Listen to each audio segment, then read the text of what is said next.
another exciting edition of the BroadKast show. I'm your host, Wilbert, Muzaruwetu. And today, we're going to be talking about domestic tourism in Zimbabwe. The coronavirus pandemic has ravaged the world's economic generating sectors. Of the most hit is the tourism. Now, tourism is basically the interaction and the appreciation of man-made or God-given wonders of the world. Now, this involves sharing, cultural exchanges, and also intermediary in between individuals. Most coronavirus measures are against most, if not all, of the activities that are involved in traveling and in tourism. Tourism has therefore suffered the brunt of the coronavirus, and especially here in Zimbabwe, tourism is a much big task in the generation of the country's GDP. The tourism sector in Zimbabwe employs about 90,000 people directly. It also feeds $1 billion into the country's gross domestic product. In response to that, the government of Zimbabwe has reopened the Victoria Falls and other tourist destinations in Zimbabwe. However, the international borders are still closed and the international flights are still limited. The Zimbabwe Tourism Corporation and the Zimbabwe Tourism Authority are banking much of their initiatives on the domestic market. However, the effectiveness and the efficiency of this is much to be seen due to the issue of economic complications in Zimbabwe and the general apathy by the local citizen of not appreciating and of not taking a habit of visiting these areas in recent times. Now, as the borders are closed, there is a great area to focus. The local service providers can foster a relationship with the domestic people in creating and generating revenue, which is much needed for the sustaining of this current period of the tourism sector in Zimbabwe. Now, given the majority of Zimbabwe lack of disposable income to partake in tourism, we had to hit up with Godfrey Koti, and he had this to say about tourism in Zimbabwe.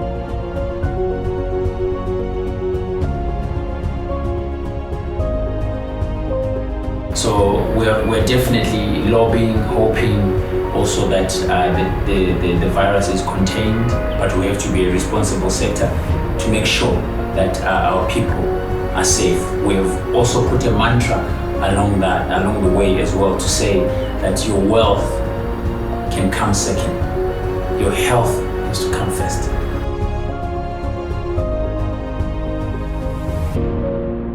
Right now we wait for government to relax further the conditions of the lockdowns for intercity travel to be able to be allowed. For now, there's nothing that we can do, but once they are allowed, we again have to make sure that they're doing it in a very safe way for tourists. In terms of arrivals, we've had a lot of movement within the country. It's improving compared to years that have gone by. So I would say it has grown by maybe plus or minus 25% in terms of travel when I'm comparing to previous years of maybe 2007 to 2015.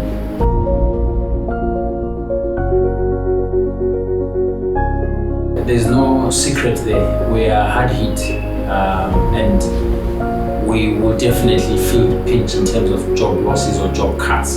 But what we have done with our industry is that we have tried to keep things together so that not too many jobs are lost within the sector.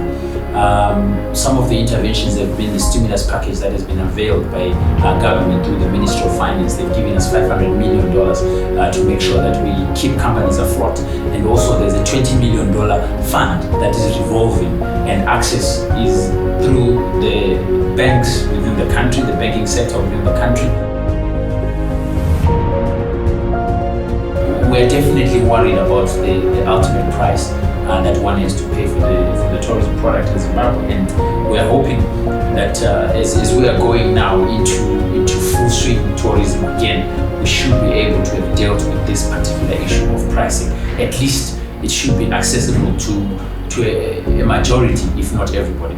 Tourist centers in Zimbabwe can follow the recommended recommendations put across by us so that they can garner the numbers of domestic tourists in Zimbabwe. Number 1, massive advertising in newspapers and social media in which it brings up an awareness It's rather much of an awareness campaign in which people get to appreciate local monuments and other sites which are remarkable in wonders of the world, such as the Victoria Falls, the Mana Pools, the Gonare National Park, and other resort areas that are really much of great phenomena in Zimbabwe. The awareness campaign basically is packaged to let people understand what they do have upon their disposal, and also the local tourist sites that they can visit. And also it can be met with a huge discount offer for local subjects, such as what prevails in the Victoria Falls, where locals are permitted to be charged lesser than any other international tourist. Number 2, when school reopens and COVID-19 is under control, a blanket fee can be paid to all the institutions or to all the schools, in which this is a very big number in which the government can tap into, in which these people can visit these areas at a point in time. All it has to be is affordable and accessible to every institution in Zimbabwe. In the long run, this molds an involvement or an evolution of locals understanding and being groomed to appreciate the local facilities upon their disposal. It also educates them of the sites that they have in Zimbabwe, heritage-based, so that when they go outside, they can market it on behalf of Zimbabwean government. Number 3, offer lucrative holiday packages to companies, in which companies can then give this as an incentive to their executives or other eligible staff. Now, this is a habit of saying when these people can appreciate these areas in their own spare time later after, they can come with their family, with their business people, and endure and accept the reliance and the compliance of all these tourist sites in Zimbabwe. Domestic tourism is the new normal in Zimbabwe, in the meantime per se, because this has an ability to sustain the industry and to generate the much needed GDP for the country. So for this to take place, above recommendations should at least be tried to be instilled. And also there's need for people to locally participate in these areas, because at the end of the day it benefits everybody who is a subject and a citizen in Zimbabwe. And this was the BroadKast show, and I'm your host, Wilbert Muzaruwetu. Thank you for watching. Now for your views and comments, please don't forget to hit the subscribe button and follow us on our Facebook page, Wilbert Muzaruwetu.